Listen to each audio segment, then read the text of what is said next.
Hi, I'm here to talk to you about the new Microsoft Windows 8 and 8.1 security features, Secure Boot, Trusted Boot, and Measure Boot. In this presentation, it's I will present to you one new feature and of Windows and two apps that I find useful. First of all, these new features are were developed to counteract the security risk, like firmware rootkits and bootkits, um, with the features like secure boot, trusted boot, and measure boot, which are kind of dependent on each other to accomplish their tasks. And then the Windows apps that I will present to you the two Windows apps. First of all, the firmware rootkits. They use firmware to infect a system. Um, they use either the motherboard, BIOS, um, or graphics cards, network cards, really anything with firmware they can infect. And bootkits.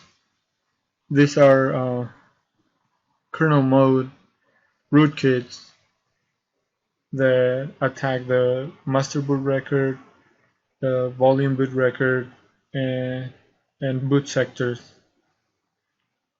They do this in order to load themselves before the system and before any anti-malware software can be loaded to detect them, and that way they can hide from anything and it appears that nothing is wrong and that the system is clean, but it's really infected with this rootkits. First of all, Secure Boot. Secure Boot is a feature of the new UEFI firmware, which is replacing the old BIOS that we are used to. And in this feature that UEFI brings, which is called Secure Boot, it's UEFI has a database of trusted signatures that are loaded by the manufacturer and that nobody can tamper with unless the user is actually in the machine and tells it, but no software can modify this.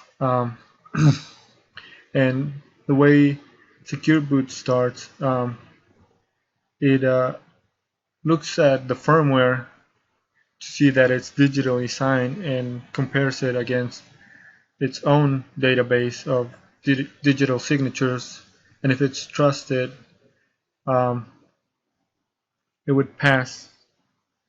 But if it doesn't pass, if it's not trusted, it would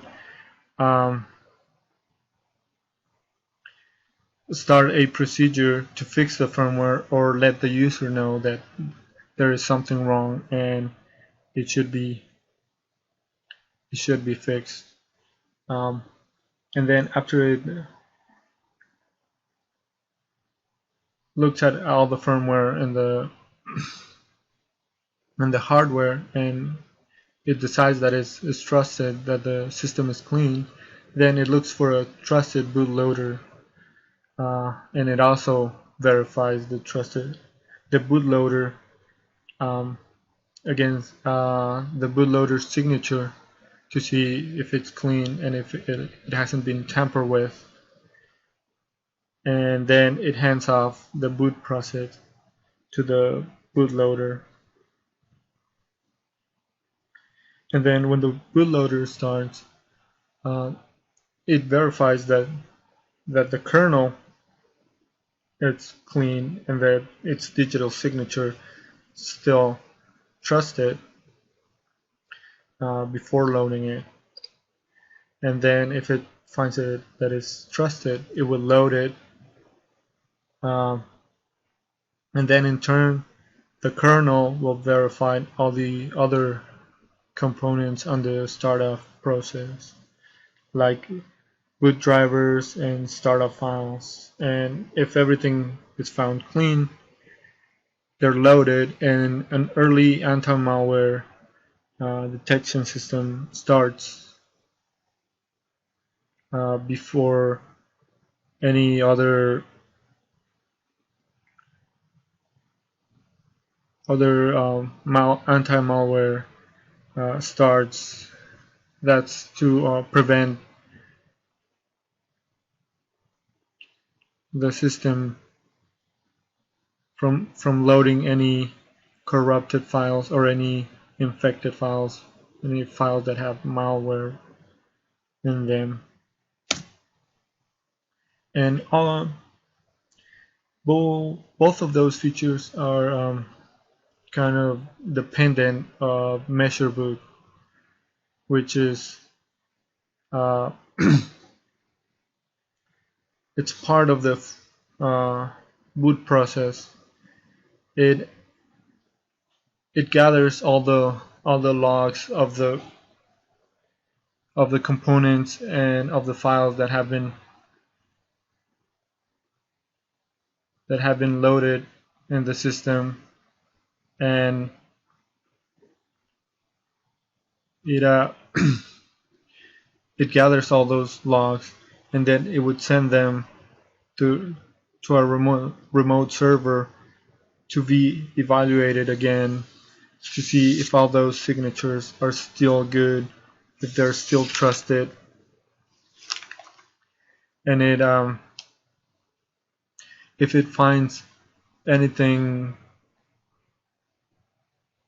wrong with any of those elements of any of the firmware or the bootloader or the boot drivers, it would let the user know or remotely try to start a process to fix these files and get the system back into good health. And this is kind of this three features. It's kind of one. They're kind of all meshed into one, where they work with each other and they to verify that the system it's clean, and then uh, before anything starts, before the operating system starts. And I think that this is these features are needed because malware has gotten really hard to detect by regular anti-malware software, and because it has the the ability to hide itself from the system and from the anti-malware software. And lastly, two apps that I think are very useful is OneNote, which is a note-taking app. It lets you take notes, and they can be typed or handwritten notes. They can include images. You can take pictures or include pictures from other files. You can also make lists, uh, and it's very customizable. You can sync your notes from other systems or back them up to the cloud, so you can view them if you have more than one computer, or one computer at work and one at home.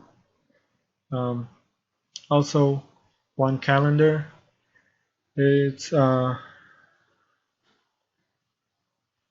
calendar app that lets you manage all your calendars into one very customizable interface. You can have filters to decide what events you want to see, um, and you can customize colors. You can just customize the view if you want to view month, week, a day, whatever events are in just one day. You can do it. It's very easy to use and very customizable. And these are my sources where I learned um, a little bit of all this features. And there are many more places where to learn. And one thing, uh, secure boot can be turned off by the user, but if anybody wants to turn it off, or uh, it is a security feature, and you should always do research on what it does before trying to turn it off. Because I know for dual booting or things like that, you need to turn it off, but there's also ways uh, that you can have the bootloader of another uh, operating system be trusted by secure boot, so you can still have it on and still be able to dual boot into another system that is not Windows 8.